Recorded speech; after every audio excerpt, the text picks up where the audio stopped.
Kuigi aktiivne sõjategevus Ukrainas veel käib ja lõppu pole veel hetkel näha, mõeldakse väga aktiivselt juba sellele, kuidas vajalikku taristut saaks taastada. Eesti riik on selleks samuti õla alla pannud ning juba saab esimesed objektid avada.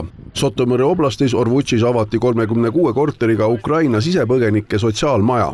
Hoone avamisel viibis ka välisminister Margus Tsahkna. 2700 ruutmeetrine elumaja on üks suuremaid, mille eestlased on rajanud väljaspool kodumaad. Hoones leiavad asukoha 100 sisepõgenikku. Majad on sisustatud, olemas on korterite, vannitoa ja köögimööbel. Uued asukad on selle võimaluse eest äärmiselt tänulikud. Нам почали бомбити, як говориться, так сидів. Вся Україна була, бігти нікуди було. У мене тут родичі в цьому воручі, а їхати тоді не зрозуміло, куди йде бігти. Ну, потім трошки наші відбились, і вже можна було їхати. Ну, у нас там почали обстрілювати дуже сильно. Margarita on Lääne-Ukrainasse saabunud Donetskist, kus kõige aktiivsem lahingutegevus. Стали ми на чергу, очікували це житло.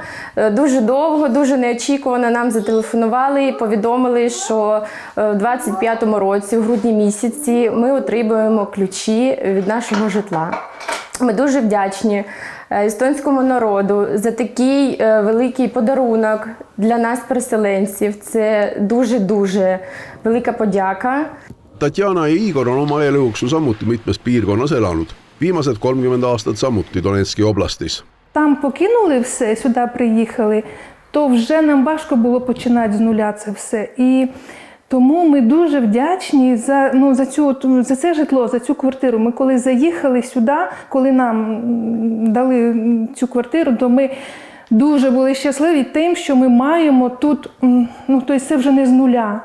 Hoone renoveerimine läks maksma 2 miljonit eurot ja tööd teostas Nordeconi tütarettevõtte Eurocon Ukraina. Linnal on kohustus hoida hoone sotsiaalmajana linna omaduses 20 aastat.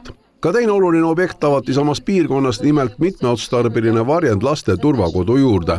Algselt kasutati keldrit juurvilja hoidlana, kuid see ehitati ümber. Tekkisid juurte ventilatsioon, kanalisatsioon ja küte. Varjend mahutab 70 inimest. Seal on kõik vajalik olemas just lastekodu vajadusi silmas pidades.